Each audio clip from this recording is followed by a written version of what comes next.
ನಮಸ್ಕಾರ ಕದಂಬ ನ್ಯೂಸ್ಗೆ ಸ್ವಾಗತ. ನಾನು ಸೋನಿಕಾ ಸುದೇಶ್. ಮೊದಲಿಗೆ ಮುಖ್ಯಾಂಶಗಳು.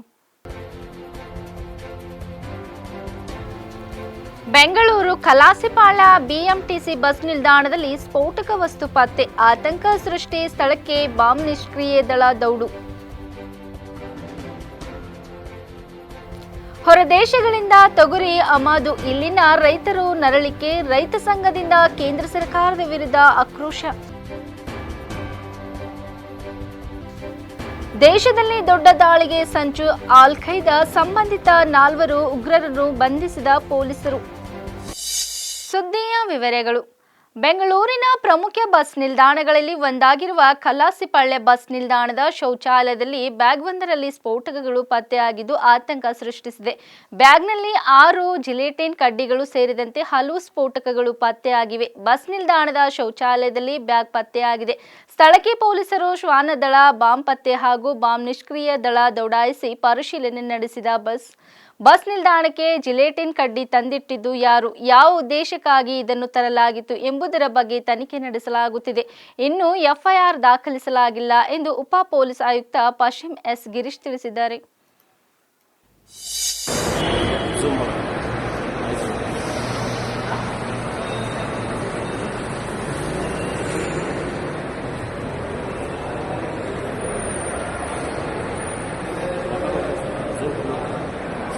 ಯಾರ ಮಕ್ಕಳು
ಕಲಬುರಗಿ ಜಿಲ್ಲೆಯ ತೊಗರಿ ನಾಡು ಎಂದು ಹೆಸರುವಾಸಿಯಾಗಿದೆ. ತೊಗರಿ ಬೆಳೆ ತೇವಾಂಶದ ಕೊರತೆಯಿಂದ ತೊಗರಿ ಒಣಗಿ ಹೋಗಿ ಕೈಗೆ ಬಂದ ತುತ್ತು ಬಾಯಿಗೆ ಬರದಂತಾಗಿದೆ.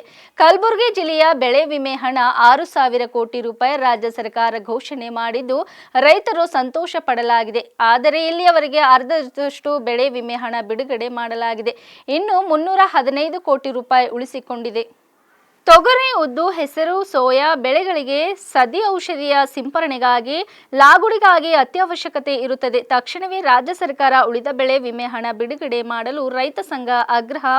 ಮುಂಜಾಬಿಕ್, ತಾಂಜಾನಿಯಾ, ಮ್ಯಾನ್ಮಾರ್, ಮುಲಾವಿ, ಬ್ರೆಜಿಲ್ ಹೊರದೇಶಗಳಲ್ಲಿ ತೊಗರಿ ಏಪ್ರಿಲ್ ಮತ್ತು ಮೇ ತಿಂಗಳಲ್ಲಿ 1,88,520.7 ಮೆಟ್ರಿಕ್ ಟನ್ ಇಂಪೋರ್ಟ್ ಮಾಡಿಕೊಂಡು ಮಾರುಕಟ್ಟೆಗೆ ತಂದು ಇಡೀ ಮಾರುಕಟ್ಟೆ ನೆಲ ಕಚ್ಚಿದೆ.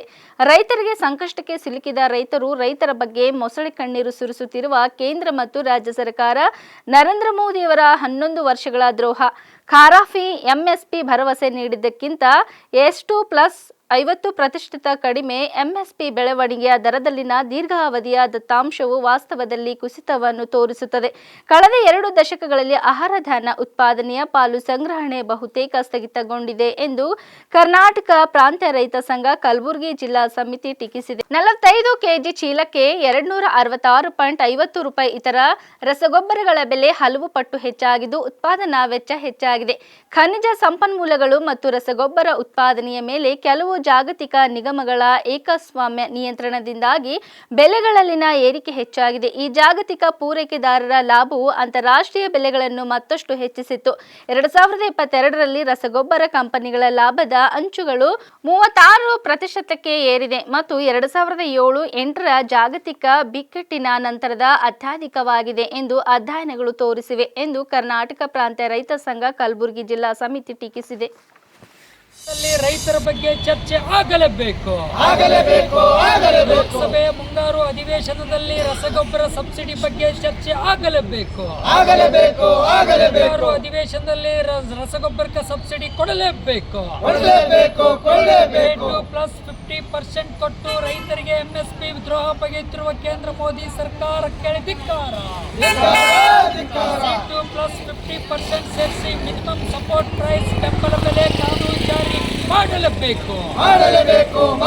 ಎಂಎಸ್ಪಿ ಬಗ್ಗೆ ಮುಂಗಾರು ಅಧಿವೇಶನದಲ್ಲಿ ಚರ್ಚೆ ಆಗಲೇಬೇಕು.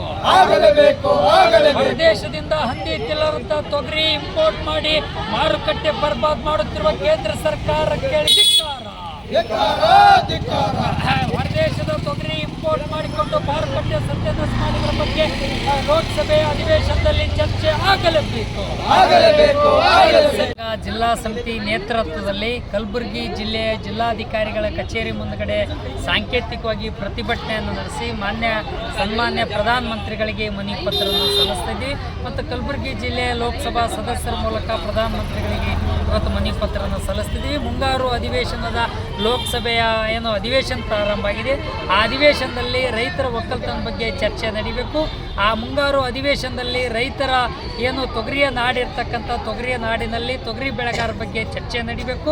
ಹೊರದೇಶದಿಂದ ಮೊಜಾಂಬಿಕ್, ಕೀನ್ಯಾ, ಬರ್ಮಾ ದೇಶಗಳಿಂದ, ತಾಂಜಾನಿಯಾ, ಮಾಲ್ವಾ ದೇಶಗಳಿಂದ ಇವತ್ತು ಹಂದಿ ತಿಲ್ಲರಂಥ ತೊಗರಿ ಏಪ್ರಿಲ್ ಮೇ 2 ತಿಂಗಳಲ್ಲಿ ಇವತ್ತು 2 ಲಕ್ಷ ಮೆಟ್ರಿಕ್ ಟನ್ನನ್ನು ಇಂಪೋರ್ಟ್ ಮಾಡಿಕೊಂಡಿದ್ದಾರೆ.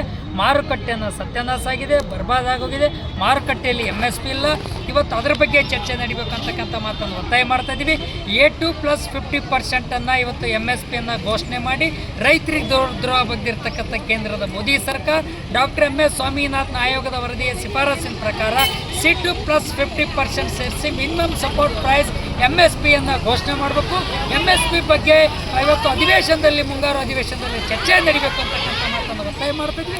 ಅದರ ಜೊತೆಯಲ್ಲಿ ಕರ್ನಾಟಕ ರಾಜ್ಯದ ಸರ್ಕಾರ, ಕೇಂದ್ರ ಸರ್ಕಾರ ಮಧ್ಯಪ್ರವೇಶ ಮಾಡಬೇಕು. ಇವತ್ತು ಗುಲ್ಬರ್ಗ ಜಿಲ್ಲೆಯ ಬೆಳೆ ವಿಮೆ ಹಣ ಇನ್ನೂ ಅರ್ಧ ಬಾಕಿ ಹಣ 315 ಕೋಟಿ ರೂಪಾಯಿ ಬಾಕಿ ಹಣ ಪೆಂಡಿಂಗ್ ಇದೆ. ತಕ್ಷಣವೇ ರೈತರಿಗೆ ಸದಿ ಕಳೆಯೋದಕ್ಕೆ, ಎಣ್ಣೆ ಹೊಡೆಯೋದಕ್ಕೆ ಆ ಲಾಗೋಡಿಗೆ ಅನ್ವಯ ಆಗಬೇಕು ಅಂತಕ್ಕಂಥ ದೃಷ್ಟಿಕೋನದಿಂದ ತಕ್ಷಣವೇ ಉಳಿದಿರ್ತಕ್ಕಂಥ ಬಾಕಿ ಹಣ ಬಿಡುಗಡೆ ಮಾಡಬೇಕು, ವಿಮೆ ಹಣ ಅಂತಕ್ಕಂಥ ಮಾತನ್ನು ಆಗ್ರಹ ಮಾಡ್ತದೆ KPRS. ಅದ್ರ ಜೊತೆಯಲ್ಲಿ ಕಬ್ಬಿನ ಬಾಕಿ ಹಣ ಪೆಂಡಿಂಗ್ ಇಟ್ಟಿದೆ. ಜೊತೆಗೆ ಇವತ್ತು ಕಬ್ಬಿನ ಸಕ್ಕರೆ ಕಾರ್ಖಾನೆ ಶುಗರ್ ಆಯುಕ್ತರೇನಿದ್ದಾರೆ ಆ ಕಮಿಷನರ್ ಒಂದು ಆದೇಶನ ಬಾಕಿ ಹಣ ಕೊಡಬೇಕಂತ ಆದೇಶ ಹೊರಡಿಸಿ ಇವತ್ತು ಬಾಕಿ ಹಣ ಇಲ್ಲ ಅಂತಕ್ಕಂಥದ್ದನ್ನು ಪುನರ್ ರೈತ ವಿರೋಧಿ ಕಬ್ಬು ಬೆಳೆಗಾರರನ್ನು ದ್ರೋಹ ಬಗೆತಕ್ಕಂಥದ್ದು, ಕಬ್ಬು ಬೆಳೆಗಾರರಿಗೆ ಬನ್ನಿ ಚೂರಿ ಆಗ್ತಕ್ಕಂಥ ರೀತಿಯಲ್ಲಿ ಏನು ಆದೇಶ ಹೊರಡಿಸಿದರೆ ತಕ್ಷಣವೇ ಆದೇಶನ ರದ್ದು ಮಾಡಿ ಪುನಃ ರೈತರು ನಿಜವಾಗ್ಲಿರ್ತಕ್ಕಂಥ ಬಾಕಿ ಹಣ ಬಿಡುಗಡೆ ಮಾಡೋಕ್ಕೆ ಪುನಃ ಆದೇಶ ಮಾಡಬೇಕು ಅಂತಕ್ಕಂಥ ಮಾತನ್ನು ಒತ್ತಾಯ ಮಾಡ್ತಿದ್ವಿ. ಇವತ್ತು ರಸಗೊಬ್ಬರದ್ದು ಇವತ್ತು ಸಬ್ಸಿಡಿ ಕಡಿತ ಮಾಡಿದೆ ಕೇಂದ್ರ ಸರ್ಕಾರ. ತಕ್ಷಣವೇ ರಸಗೊಬ್ಬರದ ಸಬ್ಸಿಡಿಯನ್ನು ಕೊಡಬೇಕು ಅಂತಕ್ಕಂಥ ಮಾತನ್ನು KPRS ಅನ್ನು ಆಗ್ರಹ ಮಾಡ್ತಾ ಇದೆ.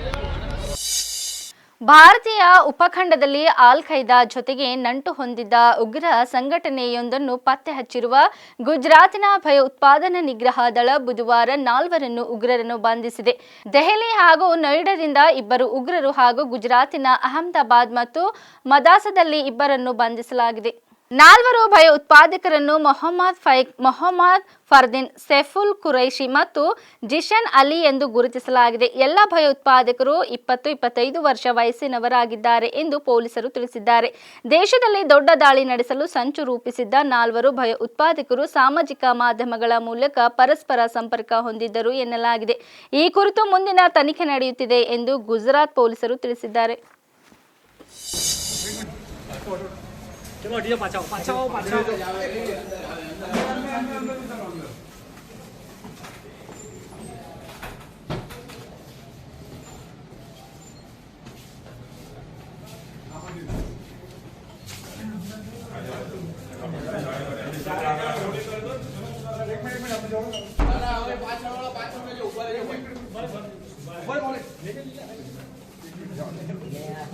चलो ત્યાં ગોઠવો સાહેબ ચારને જોડે રાખી દો ને ખાલી એકવાર સાહેબ ત્યાં ગોઠવાઈ દે લે ત્યાં ગાડી લઈ લો ને ત્યાં લેવડી લે એ રવિ ત્રણ જ છે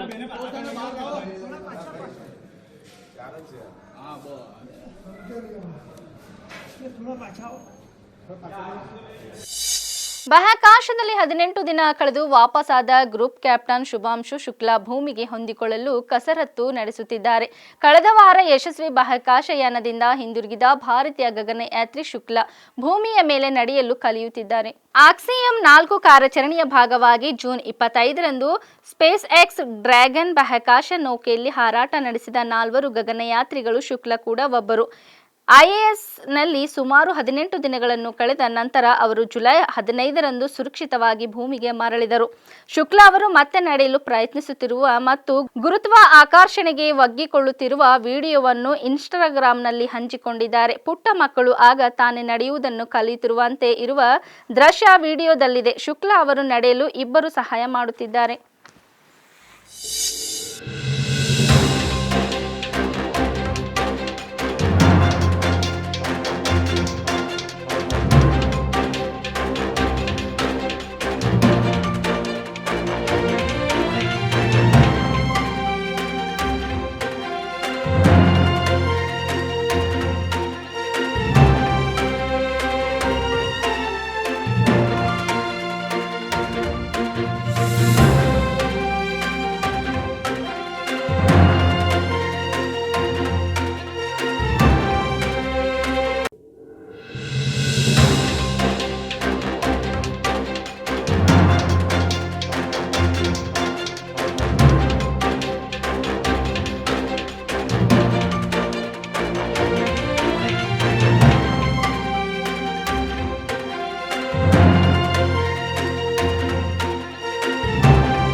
ಪಾಕಿಸ್ತಾನ ತಾನು ಹೆಮ್ಮೆಯಿಂದ ಹೇಳಿಕೊಳ್ಳುವ ಹಾಗೂ ತನ್ನ ಬಳಿ ಇರುವ ಶಾಹೀನ್ ಕ್ಷಿಪಣಿ ತೋರಿಸಿ ಜಗತ್ತಿಗೆ ಎದುರಿಸುತ್ತಿತ್ತು. ಆದರೆ ವರದಿಯ ಪ್ರಕಾರ ಪಾಕಿಸ್ತಾನ ಸೇನೆಯ ಶಾಹೀನ್ 3 ಬ್ಯಾಲಿಸ್ಟಿಕ್ ಕ್ಷಿಪಣಿ ಪರೀಕ್ಷೆ ವಿಫಲವಾಗಿದೆ. ಜುಲೈ 22ರಂದು ಪಾಕಿಸ್ತಾನ ಶಾಹೀನ್ 3 ಕ್ಷಿಪಣಿ ಪರೀಕ್ಷೆ ನಡೆಸಿದ್ದು ಅದು ಬಲೂಚಿಸ್ತಾನಿನಲ್ಲಿ ಬಿದ್ದಿದೆ. ಈ ಕ್ಷಿಪಣಿ ನಿಯಂತ್ರಣ ತಪ್ಪಿ ಗುರಿ ತಪ್ಪಿದೆ. ವರದಿಯ ಪ್ರಕಾರ ಈ ಕ್ಷಿಪಣಿಯನ್ನು ಪಾಕಿಸ್ತಾನದ ಪಂಜಾಬ್ನ ಡೇರಾ ಖಾಜಿ ಖಾನ್ನಿಂದ ಹಾರಿಸಲಾಯಿತು. ಆದರೆ ಉಡಾವಣೆಯಾದ ನಂತರ ಅದು ತನ್ನ ನಿರ್ದಿಷ್ಟ ಗುರಿಯಿಂದ ದಾರಿ ತಪ್ಪಿ ಬಲೂಚಿಸ್ತಾನದ ಗ್ರಾಪಾನ್ ಪಾಸ್ನಲ್ಲಿರುವ ಲೂಪ್ ಸೆಹರ್ ಲಿವೇಸ್ ನಿಲ್ದಾಣದಿಂದ ಕೇವಲ 500 ಮೀಟರ್ ದೂರದಲ್ಲಿ ಬಿದ್ದಿದೆ. ಶಾಹೀನ್ 3 ಕ್ಷಿಪಣಿ ವಿಫಲವಾಗಿದೆ ಎಂದು ಸ್ಥಳೀಯ ಬಲೂಚ್ ನಾಗರಿಕರು ವಿಡಿಯೋವನ್ನು ಬಿಡುಗಡೆ ಮಾಡಿದ್ದಾರೆ. ಈ ಕ್ಷಿಪಣಿ ನಾಗರಿಕ ಪ್ರದೇಶದಲ್ಲಿ ಇನ್ನು ಕೆಲವು ಮೀಟರ್ಗಳಷ್ಟು ಬಿದ್ದಿದ್ದರೆ ದೊಡ್ಡ ಅಪಘಾತ ಸಂಭವಿಸಬಹುದಿತ್ತು ಮತ್ತು ಅನೇಕ ನಾಗರಿಕರು ಪ್ರಾಣ ಕಳೆದುಕೊಳ್ಳಬಹುದಿತ್ತು ಎಂದು ಬಲೂಚ್ಗಳು ಹೇಳಿದ್ದಾರೆ. ಪಾಕಿಸ್ತಾನ ಸೇನೆಯನ್ನು ತೀವ್ರವಾಗಿ ಖಂಡಿಸಿ ಬಲೂಚ್ ನಾಯಕ ಮೀರ್ ಯಾರ್ ಬಲೂಚ್ ಹೇಳಿಕೆ ನೀಡಿದ್ದಾರೆ. ಈ ಪರೀಕ್ಷೆಯನ್ನು ಅವರು ಬಲೂಚಿಸ್ತಾನದ ಪ್ರಾದೇಶಿಕ ಸಾರ್ವಭೌಮತ್ವ ಮತ್ತು ನಾಗರಿಕ ಭದ್ರತೆಯ ಉಲ್ಲಂಘನೆ ಎಂದು ಕರೆದಿದ್ದಾರೆ. ಇಲ್ಲಿವರೆಗೆ ಸುದ್ದಿ ಕೊಟ್ಟಿದ್ದು ನಾನು ಸೋನಿಕಾ ಸುದೇಶ್. ಮುಂದಿನ ಸುದ್ದಿಯೊಂದಿಗೆ ಮತ್ತೆ ಭೇಟಿಯಾಗೋಣ. ವಂದನೆಗಳು.